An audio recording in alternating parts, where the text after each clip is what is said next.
Hey guys, welcome back to the channel. This is Addicted to Fishing, and today we're talking spinnerbaits. This is a subject that I've been meaning to get onto and cover, and I just, for whatever reason, I haven't put this video out. But I wanted to touch base with it because right now is prime time to be throwing a spinnerbait, and I wanted to get you guys through a little quick video, covered a few of them. I invest heavily in spinnerbaits. This is an old FLW box. I don't know how many that holds. I've still got 3 or 4 boxes like this that have some that need blades replaced, skirts that need replaced, or they're old baits that I molded and built years ago and just have never finished them, or they've just had skirts that's worn out, or whatever the case may be. I'm not going to go over these in any particular order, but I just thought I would cover a few of them. I seem to be misplacing a couple things because I'm going to tell you guys about some modifications and a few other things that can be done while spinnerbait fishing. So anyway, what I do, I typically, for storage, I'm carrying my spinnerbaits in little poly bags that I can zip up, and I can throw in a pocket in my backpack. I'm not really going to cover the little spinnerbaits today. That's kind of what I was looking for, and apparently I didn't grab those out. That's okay. I've got some in my tackle box. Maybe we'll cover the smaller micro spinnerbaits later. But anyway, I've got a few laid out here. There's nothing in particular order, and I'm going to cover them. So let me see if I've got the 2 different styles laid out here for you guys. And it doesn't look like it. Oh, yep, here's one here. Okay, so typically you have on the spinnerbait arm itself, you have 2 different styles. You have this one with the loop eye, or you have what they call the R-bend. So the difference primarily to me isn't a lot. I don't notice a whole lot of difference. Some people don't want to fish an R-bend because their line will move. Little tip for that is you can put a small clip or band around that and it'll stop your line from moving. I don't really have too much of an issue with that. If my line does move, it's probably time I needed to check my bait to make sure that it was running right anyway. So anyway, let's go over a couple baits that I got laying out here.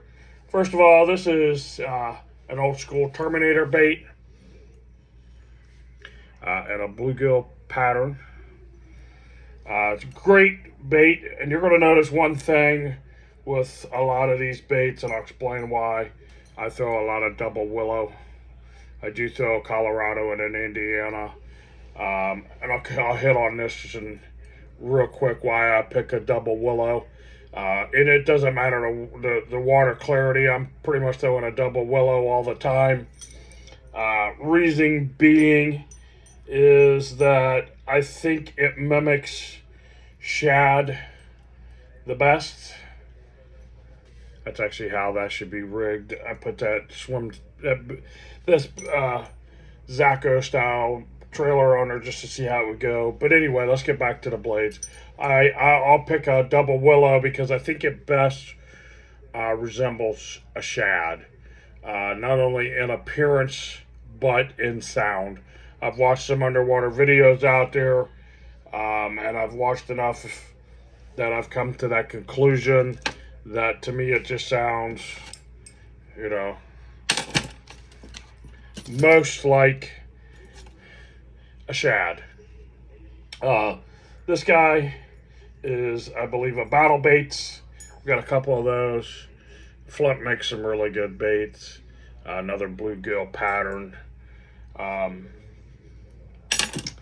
Strike King. You know, and you can see this one is in that willow small Colorado blade.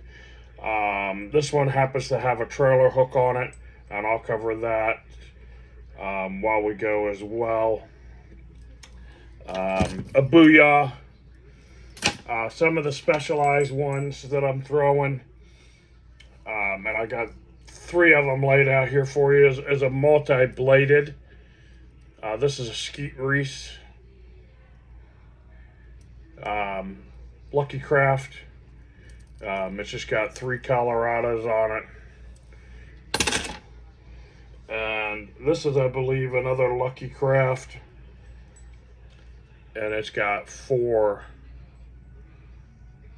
willow leaf blades. And then the last one, and that kind of thing, is the Mullix. And what you're trying to do with those last 3 styles of spinnerbaits is replicate a school of bait fish, kind of like the A-rig style. So it's another way. I introduced you to these guys here, the bait ball spinner rigs. This is just another way to replicate a bait ball and not get super heavy or you need specialized gear. A go-to really inexpensive spinnerbait for you guys out there are the War Eagles. If you notice the ones that have these long tassels, generally that's your trailer, and you don't want to add a trailer. Like I just showed you in that one, I did have a trailer on, and I was seeing what kind of impact a Zaco style trailer would have on it, and I didn't notice a lot of benefit from having a trailer on.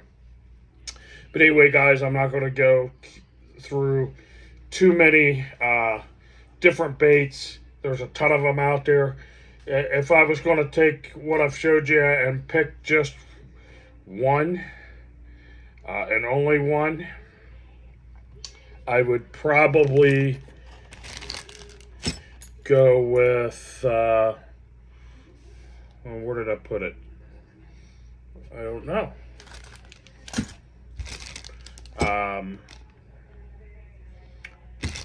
Well, that's because I didn't get it out. It'd probably be the Terminator spinnerbait, and either a double willow or a turtleback, and then a second would be that War Eagle. Those are just my confidence. Color-wise, I try to keep it pretty simple. I definitely want to have some day glow orange bright for this time of the year. Some black and reds. Black and red.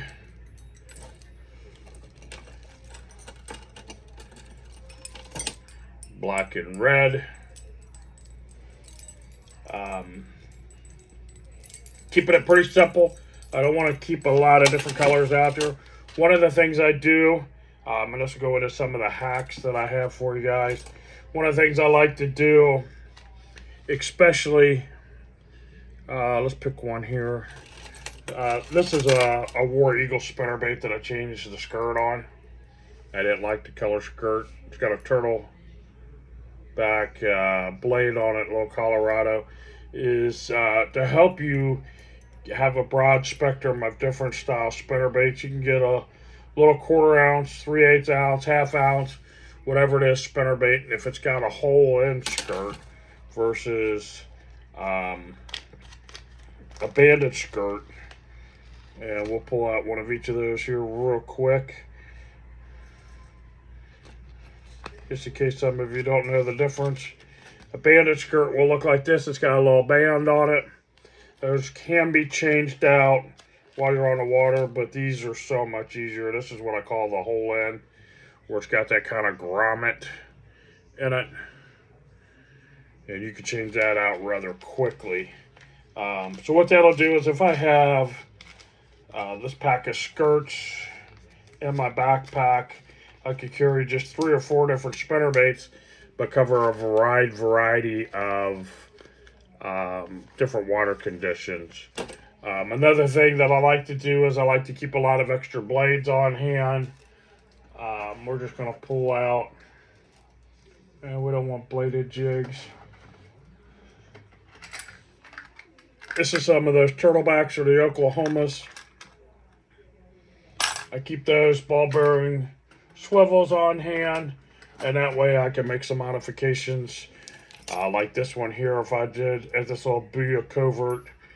If I didn't want the double Indiana blade, I could switch that out with, I could put a Willow Leaf blade on or whatever I needed. Pretty simple hacks, pretty simple things to do. Like I said, if you're fishing this R-bend, you can get you and tie a piece of braid around that. And they sell some really small, like O-rings or little bands that you can put around there. Sometimes you can find those at like craft shops. You could put that around the top, kind of like they did with this Molex with this piece of lead, and that'll keep your line from moving. I don't mind it because, again, if I see my line has moved, I definitely want to take a look at it. One of the biggest things I can tell you guys to take with you over this is when you're going out and buying spinnerbaits, you gotta buy a decent quality spinnerbait. A lot of the ones that are in the dollar bin at Walmart, and I put a couple of them through the test, they tend to run like this. And you might as well not even be throwing a spinnerbait if it's running through the water like this. You need that bait to run like this through the water. This is the natural presentation. I'm not saying cheap spinnerbaits can't be found on a run correctly through the water, but if it's me, I'd rather just spend a couple extra bucks to get a War Eagle, and I know it's going to run right. The Lucky Crafts, the Battle Bait spinnerbait, the Terminator spinnerbait. I know they're not going to come through the water like this. If this is coming through the water, like I said, you might as well not even be fishing it. It needs to come through the water 100% like this, flat. If it's not, it's just not worth fishing. Trailer wise, if they've got the long skirting, if I don't trim off this bottom skirt, I generally will never put a trailer on it. I'll use the Zaco style, also that Power Stinger, a twin tail grub. I've got one here that's on a single tail grub, paddle tail swim bait. You can pretty much use whatever you want on the back of your spinnerbait, and it works good. I use about a 7'4" at the top end, medium heavy rod. I actually have a Skeet Reese model spinnerbait rod that I use primarily for it, and I want to have a 6-speed, 7-speed reel on. When I'm throwing the bigger, heavier, half-ounce, 3/4 ounce, 1 ounce spinnerbaits, I definitely go up a little bit in that gear ratio on my reel, just so I'm working a lot. I'm not my handles. I'm not having to crank it nearly as much to get the same effect out of it. Trailer hook, before I forget, because I've made this video once and I forgot a bunch of this stuff. Where is that bit? Here it is. Do you run a trailer hook or do you not? Generally, I do not. But occasionally, depending on the situation, I will run a trailer hook. I probably should put a few in my backpack just in case, but generally I haven't had that problem. where bass is coming up behind it and missing it. And that's the whole thing with the trailer hook is if they're when they're honing in on this, if they're not getting this, if you put that stinger hook or that trailer hook on the back, get a little bit better hookup ratio to it.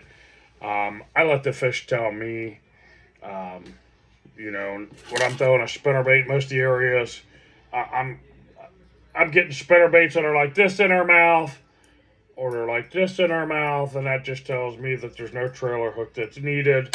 If I'm getting a lot of short strikes and not getting any hookup on them, yes, I like to have a trailer hook to put on, but 99% of the time, I go completely free of that. Something that I have started doing, and this kind of be the last bait I'll show you. Like I said, I've made spinnerbaits, oh geez, for 30 years. This one I was just working on replacing a skirt, and I really didn't have the room to do it, but this is one of my old bullet head spinnerbaits that I made probably 25-30 years ago, and this is more recent. This is out of the poison head or the poison tail jig mold. I modified it to accept that. I generally don't even care, to be honest with you guys. I don't care about the head. Matter of fact, I'm going to show you these. I went on Whatnot, and I've introduced you to that. Guy had spinnerbaits, $1 a piece. A lot of them are Colorado blade, and they're not black and blue. These are all Booyah, I believe. And they're huge. They're big baits. I don't know if I'm going to keep them or not. But you can see the heads are banged up on them. Some of them, the eyes are still there. Guys, I really, on most of my jigs and spinnerbaits, I really don't care. You know, you can take a look at this War Eagle, and this thing flat catches fish. And it's just a silver painted head.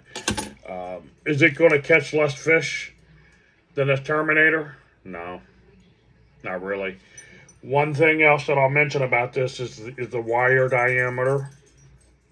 The thinner wire diameter, the more thump it's going to put off because that blade gets the flex. That's one of the things about these old Terminators. And then there was a couple out there. Hank Parker just came out with one that's got more of a piano wire. You know, this, as you can see, this guy here doesn't have quite the bend in it. Hooks, you want to get a great hook in the back. Let's pick on this Terminator. Some of them have a great keeper on them. The Terminators, while they were fantastic, because they use that skirt, they don't even put a bait keeper on them. And I don't really have any to show you a big difference in them.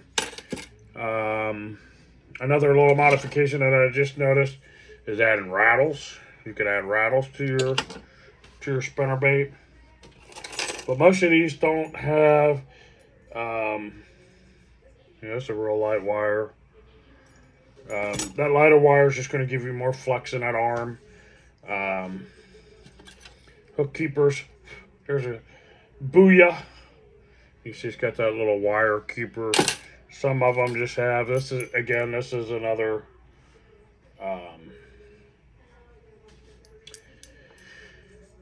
geez, why did my mind going blank on me? A War Eagle. So some of these War Eagles, they don't have much of a keeper. Others of them will have that one little notch out. Let me see if I can find one. And unfortunately, I probably won't find one. It's just got that little lead keeper. This one here, the Strike King's got a little lead keeper to it. Some of them, they'll have that one little piece that pops out the side. That's your lead keeper. But anyway, enough about all that. If you have any questions, comments, or suggestions for future videos, you have comments about spinnerbaits, why I'm choosing what. The color-wise, I'm picking the greens in that dirty to stained water, black and blues in that dirty to stained water, white, silver, stuff like that, and clear water, and then everything else is kind of in between. I try to keep it really, really simple. You can look through my box and you know, other than straight bluegill pattern, and then these reds and blacks. You're going to find mostly all chartreuse and whites. I can't flip my camera around, but just to kind of show you, I got blades. And then over here I keep a bunch. This box, and those two boxes are all skirts, trailer hooks, spinnerbait parts. Guys, to make things easy on your life, go to tackle or lure making websites and buy the individual components. You save a lot of money on being able to mod and change things up and customize these spinnerbaits the way you want. So anyway, guys, again, I got a little winded there. I know a lot of you tend to watch my videos when they're 10 minutes or less. This one's kind of gone about 21 minutes, but I had a lot of information. Anyway, if you haven't subscribed to the channel, please do so. Hit that notification bell to be notified when I put out a video. Like, comment, share the video. Whatever you can do to help my channel, I greatly appreciate it. We'll see you in the next one.